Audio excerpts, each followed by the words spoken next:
Hey guys, welcome back. Um, Today I wanted to make a post about one specific thing. Something that I didn't touch base with on my Get to Know Me video. I posted a Get to Know Me video kind of all about me and my family about 4 or 5 days ago. So if you watched it, I didn't touch base on this subject that I want to talk to you about today. I wanted to kind of make a separate video about it because I wanted to go into more detail about it. But my 3-year-old son, he has a very rare condition in his back. After he was born, I would say between 6 and 12 months old, every time that I gave him a bath or every time he, had his shirt off, to me, I had always noticed that the right side of his back almost protruded more than the other side of his back. And I would mention it to his dad, my fiance, and he would say, maybe it's just the way that he's sitting. Maybe his shoulder blades, sticking out more on that side, because of the way he's sitting. Don't be worried about it, But I always noticed this protrusion every time that I would see his back. And it bothered me so much to the point that I mentioned it to his pediatrician. And his pediatrician saw what I was talking about, and he said, let's get him in for, an x-ray. So he sent him to, I can't remember the place that he sent me to now. It's been a while. But he sent him to, I want to say it was the local hospital here where we live, for an x-ray. And it came back and it was, it wasn't as detailed of an x-ray that he would like. But he did notice something was wrong with his back. So he referred me to a orthopedic specialist that specializes in pediatrics. And when I went in for this first appointment with this orthopedist, which I love this orthopedist, he's so sweet, and he's just a very nice man, and he's very, very gentle with my son, and he's very open, and he's I just trust this man, with my son. But anyway, so I went in for the first appointment, and he did 2 detailed x-rays on his back, full where he was standing up of his back. Because I guess he wanted to kind of see how he was standing and the angle of his spine and all this kind of stuff. I went to this appointment by myself. My fiance was at work, so I took my son alone. And when the doctor came into the room where he was at to tell us what was going on, he told me the bad news. And he told me that my son, he had diagnosed him with a very rare form of scoliosis. It's called congenital scoliosis, and it only affects 1 in every 10,000 babies that are born. It's something that happens in utero. It's nothing that the mother does when she's pregnant, nothing like that. I didn't ever do anything even when I was pregnant. I didn't drink a ton of caffeine, and, I did the normal. I drank tons of water, I ate right, I exercised as much as I could, and, I did everything that I was supposed to do.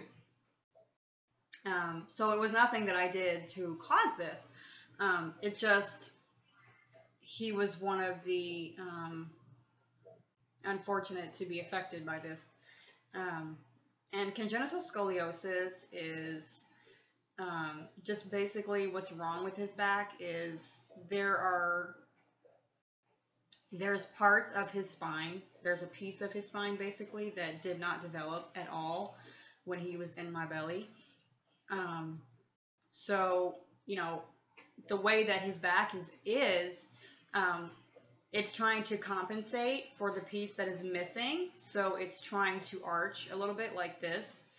So he does kind of stand at an angle sometimes, and when he showed me the x-ray the first time of his back,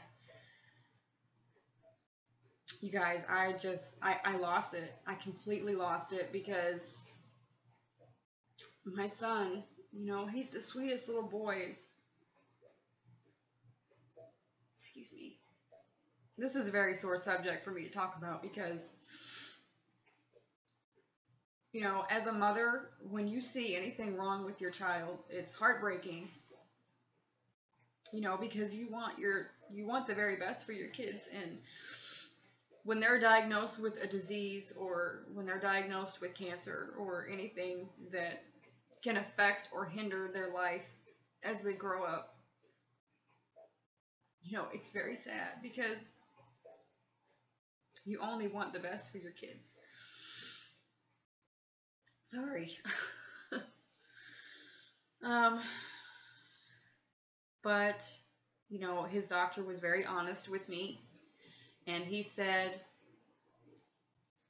you know, with this type of congenital scoliosis and the angle of his back right now, his back was at an angle of 39 degrees. His spine was curved at a 39-degree angle. So that's pretty significant. And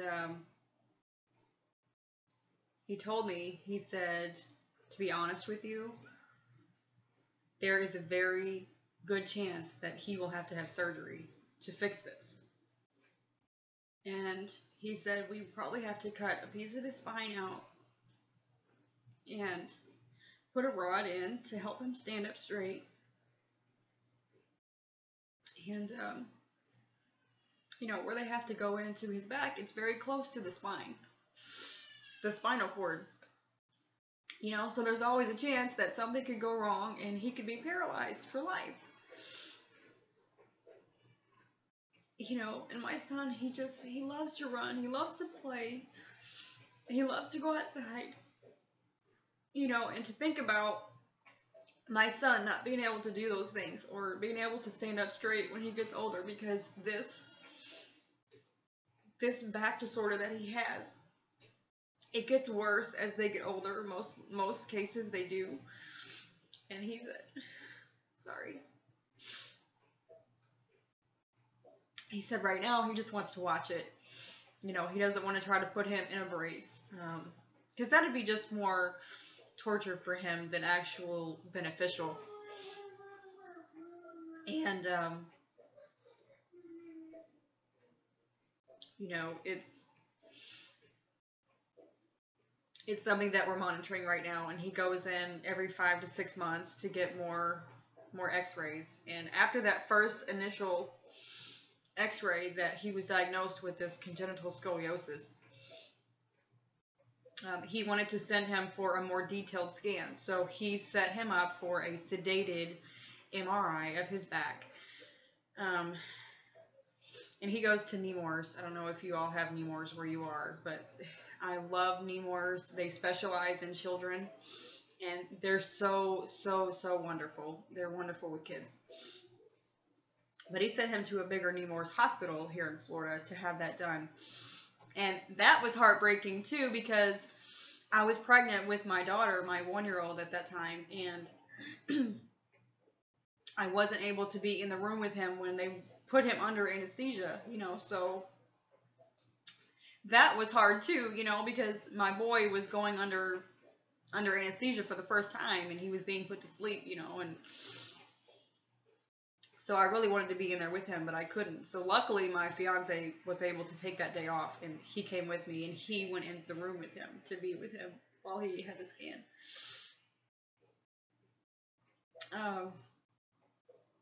But after that came back, you know, he was able to get a more detailed, you know, scan of what was going on in his back and how significant it was. And, you know, it hasn't changed since he's been going to the doctors. It hasn't really changed much. Actually, it hasn't changed at all. You know, so we've been trying to stay positive over the last couple of years that it would get better, you know, and His last scan actually was in February. It was around his birthday. And that exam, oh my gosh, it ticked me off so bad, and it put me to tears again. Every time I go to one of these exams with his back, I leave in tears because I have to see his back again, and I have to see how messed up it is. And it's so sad, because you see him as a normal kid, because he looks like a normal kid when he has his clothes on, and he plays, and he runs, and he acts like a normal baby. But every time I see those x-rays, it puts me in tears because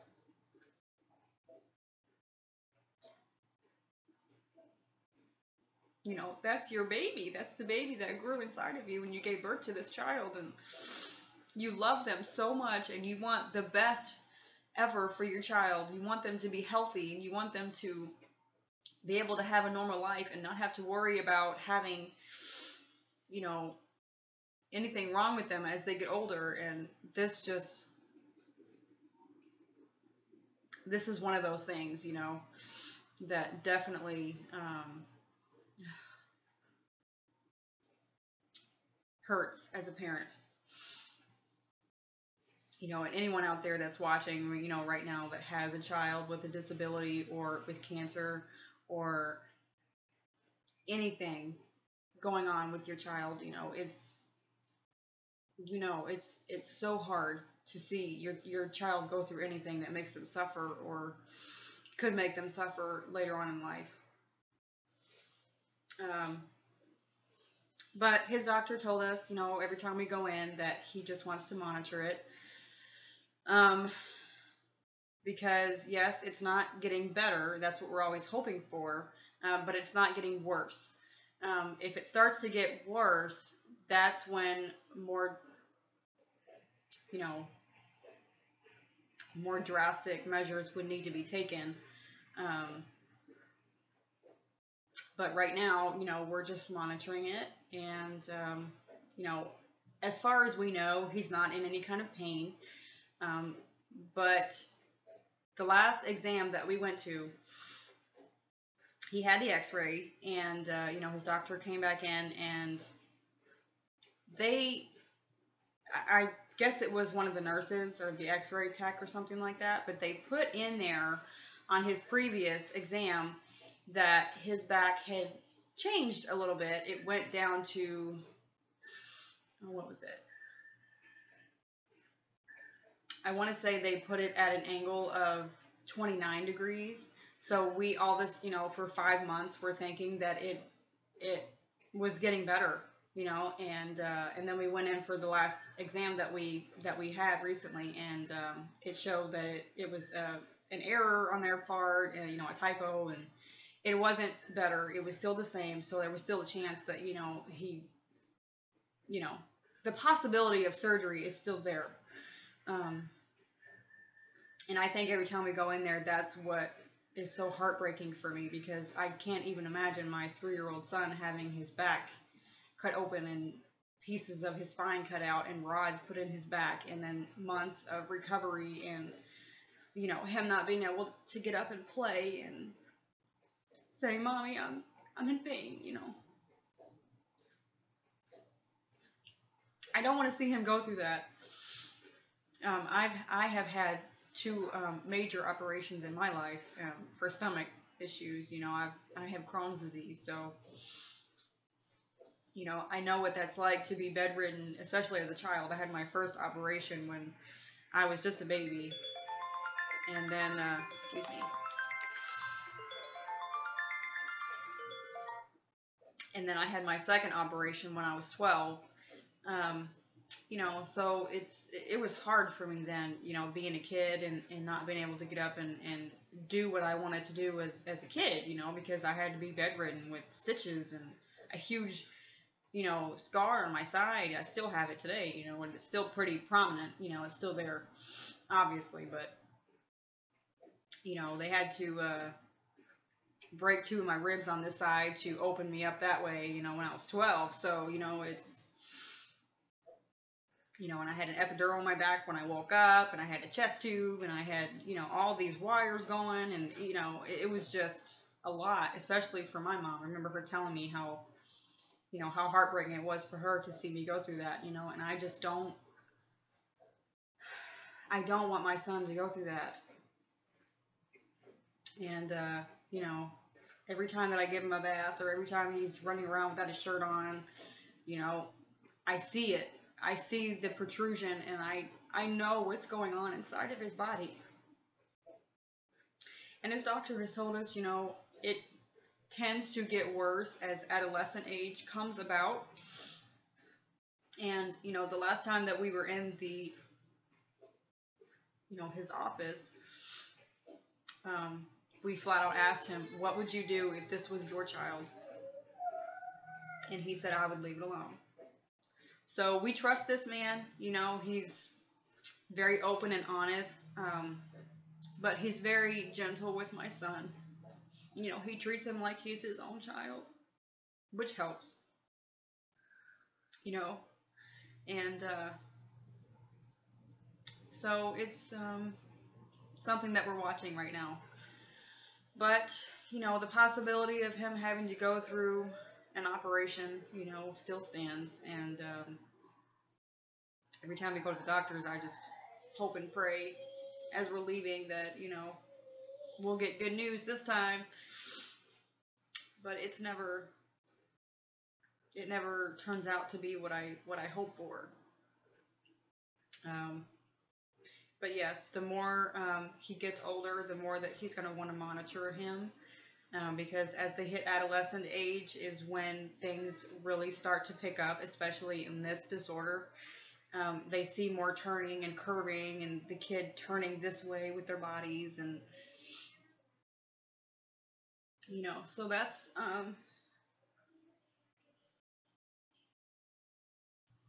it's just so heartbreaking as a mom, as a parent, you know, a father or a mother that has to go through something like this with their child.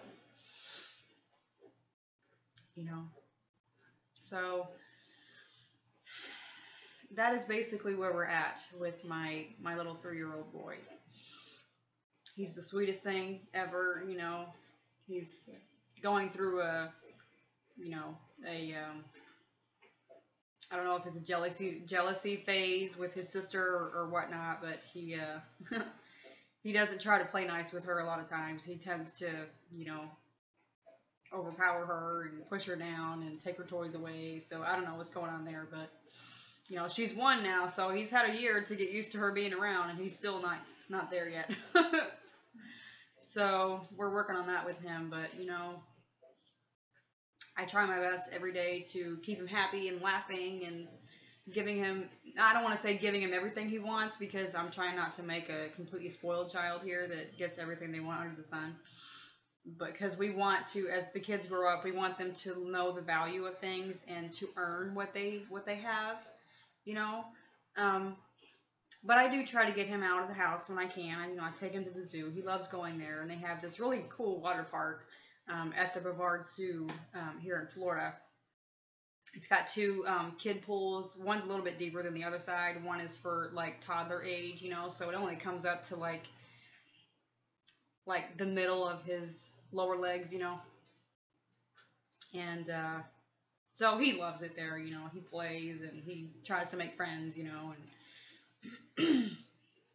but that's where we're at with my little Antonio. My daughter Talia, as far as we've seen, she hasn't had any issues at all showing that kind of disorder with her back. So that's a good thing. So we're just taking it, you know, a day at a time, one visit at a time, and every time that he goes to the doctor, you know, we stay positive and hopeful that, you know, it's going to get better. I'm not giving up the faith, but it's just definitely hard to see your child, you know, so happy when they're little and laughing and playing, and he's still at the age where he doesn't even understand what's going on with his back. He doesn't know. So, you know, but I definitely see it, especially when I'm giving him a bath, you know, like his left hip, the way that his spine is arched, it starts down at the very bottom of his spine. So his left hip sticks out more on this side, so it kind of goes like this, his back, and then back up. So his body is trying to, I can't think of the word I'm looking for now. Compensate, there you go, for the piece that's missing in his spine. It's trying to compensate and keep him at a good posture, but at the same time, it's making his spine curve like crazy. And where the curve is in his 39 degree is in his back, it's right where his ribs are. So his ribs stick out more on that side. So it's just, it's sad, to see your child like that. It's very sad. But his next visit is in August. It's, I believe it's August 31st at 9:30 in the morning. So when we have that exam, I will definitely post a video after that exam, keep you guys updated on how he's doing. And I'm sure I'll be crying that day too. I always am every time I leave there, because I hate seeing the x-rays, because it just makes it, it makes it relevant. Yes, this is what's going on with your kid, and it's sad. It's always heartbreaking to see him like that. So, but I'll be posting a lot more videos even before then, so I'm not saying I'm not going to post another one until August, because that's not going to happen. But I'm going to wrap it up now. I got some plans today. I'm going to get my kids out of the house, and my husband, I keep calling him my husband even though we're not married. He feels like my husband. He really does. We feel like a married couple. And, in our minds, we are married. We just don't have the whole wedding ceremony. That's the only thing we're missing. Kurt is out of town right now for work. He'll be back tomorrow. Yay! He's been gone since Sunday, so he'll be back tomorrow.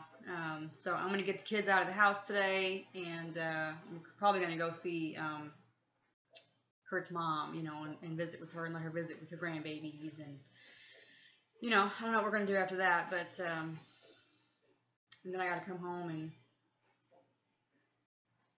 clean house a little bit, because the floors are a little messy from the cats and, kids. So, but I hope you guys are having a great day, and you're all blessed too, and I will post another video soon, so I will talk to you later. Bye.